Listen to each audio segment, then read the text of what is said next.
Joining me now to discuss is America First Policy Institute's senior fellow at the Center for American Security and author of the Iran House Tales of Revolution, Persecution, War, and Intrigue, Kenneth Timmerman. Kenneth, welcome back. Thanks for having me on, Stacy. It's always a pleasure. You know, we love America First Policy Institute, and we also really value your opinions here. Talk to me about where you stand after hearing the latest news, the latest developments. What do you make of the land, the lay of the land here? Well, look, I think Israel is really under a moral obligation to go in and finish this war. I remember visiting Israel a couple of months after the October 7th attack, and it was a completely different country from the one I had known for decades earlier. There was absolute unanimity among the Israeli public at that time that they had to go in and smash Hamas, and that the two-state solution, this proposal always pitched apparently by the United States, but also by the Palestinians, was dead and dead forever. You cannot give the apparatus of a state, the power of a state, all the trappings of a state to a people who just seek to murder you, to commit genocide. So I think there's a moral imperative here. I think Prime Minister Netanyahu has very broad backing. There's obviously still a group of people who think that he should be doing everything to get the hostages out first, but he has done everything to get the hostages out first, and Hamas broke the deal. Yeah, just you saying that, like maybe we should just take a clip of you saying that and force feed it into the news broadcasts of other organizations, because that's the one thing they're not saying. They're saying, oh no, big old mean Israel is bombing again. Oh no, they're going in. But the fact is, Kenneth, they're waiting to get, I think we're down to 24 live hostages. That's the estimate. The intelligence points to 24. There should be at this point around 70, but they've killed a bunch of these people, starved them to death. We don't even know how they've been killed. So we're looking at a bunch of bodies and then 24 people who really they need medical assistance immediately. And the Hamas terrorists don't have an end game here.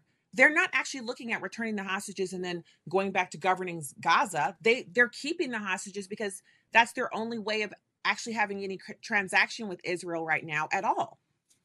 Mm. Alas, Stacy, they do have an end game, and their end game is to end Israel. That Oh is yeah, sure. that is the end game of Hamas. But as Yeah. far as this actual negotiation is concerned, they don't have an end game, and they just want to drag it on, as you said quite rightly.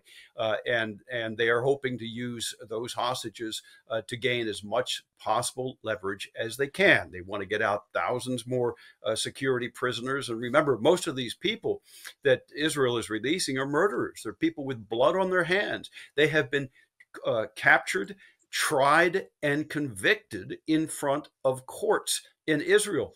I guarantee you that hasn't happened for a single Israeli hostage in Gaza. There's been no legal proceedings. They haven't been charged with any crime. They were abducted from their homes at gunpoint, often some of them after the murderers, the terrorists, had murdered their own wives and children or their husbands and children in front of their own eyes. We're talking about people who Marco Rubio, our Secretary of State, I think quite rightly called monsters. That's what Hamas has shown themselves to be. They are monsters. Yeah, and I just would like to add, for my part, I used to view Hamas as, obviously a terror group, but a real threat to Israel. And then they launched October 7th, and now we've seen the Israelis. They reeled for a while. They were materially damaged, but then they came back. They engaged in the war. They have methodically picked off Hamas's leadership. They wouldn't have any leadership left if it weren't for some of them decamping to Qatar, where the Israelis can't touch them. And as far as the rest of the kind of boots on the ground, you are correct. They are getting a refilling of their numbers from the prisons of Israel because Israel refuses to have the death penalty. These are people who've killed dozens of individuals. They've launched bomb attacks. They've blown up buses. They've tried to blow up schools of children. And what they're doing is they're trying to refill their numbers because they're on the brink of destruction.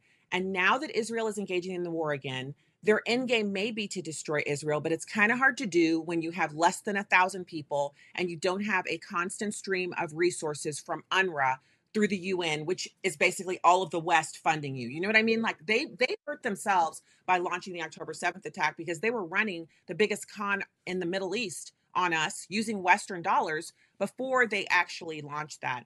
I can't wait to see Israel wipe them off the face of the map. And then apparently you have, I think it's Lebanon and Egypt have submitted a plan, $54 billion to rebuild the Gaza Strip. What do you make of that?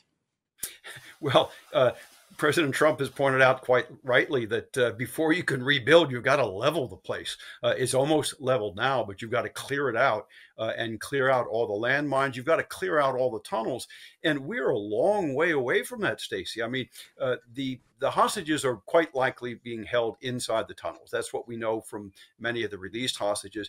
And my sources in Israel tell me that they're pretty sure that they know exactly where they are, and they haven't attacked those tunnels because they also know that Hamas has stationed guards around them with suicide vests. And as soon as they hear the IDF, the Israeli Defense Forces, getting close, they will blow themselves up and kill the hostages. You know, some of these people, the children in particular, we heard testimony that the two small children whose bodies were released recently had been killed by hand. They had been strangled to death by Hamas before, Hamas claimed that they were killed in Israeli bombings.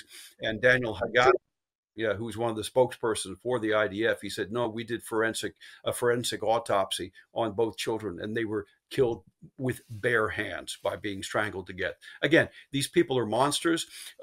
Any plan to rebuild Gaza has to be predicated on the absolute eradication of Hamas, and we're not there yet. We are not there yet.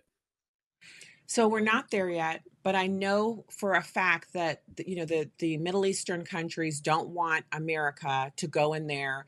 The raising of Gaza, it sounds like a job for the U.S. Army Corps of Engineers. They could get it done in short order, but they don't want American boots on the ground in the Middle East in that capacity. They don't want us to put a footprint there and then remain. That's usually our MO.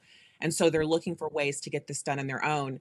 I personally think it's a feat of genius for President Trump to say Riviera of the Middle East and cause all of them to start throwing money in the air. That's good. We do want them to fund it themselves. American taxpayers shouldn't be on the hook for that.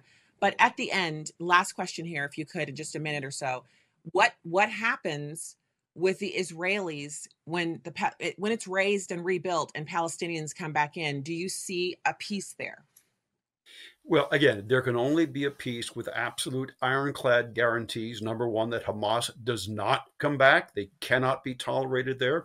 There has to be a form of self government, which is supervised probably by some of the neighboring states. You know, I've been to Gaza many times, and I wrote my latest book, The Iran House, about how it could have been the Riviera of the Middle East already back at the end of the 1990s, except for the Palestinians who didn't want it to be, who blamed all of the decrepit, mud-swept streets. You know, the mud was 20 inches deep sometimes in the rains in the springtime.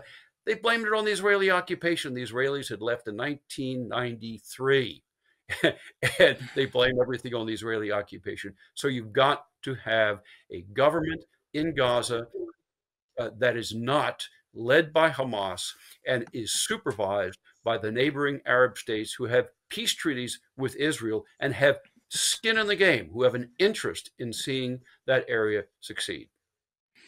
Kenneth, you have the absolute correct analysis here, and I'm hoping that that's what we see. I look forward to speaking to you again. You're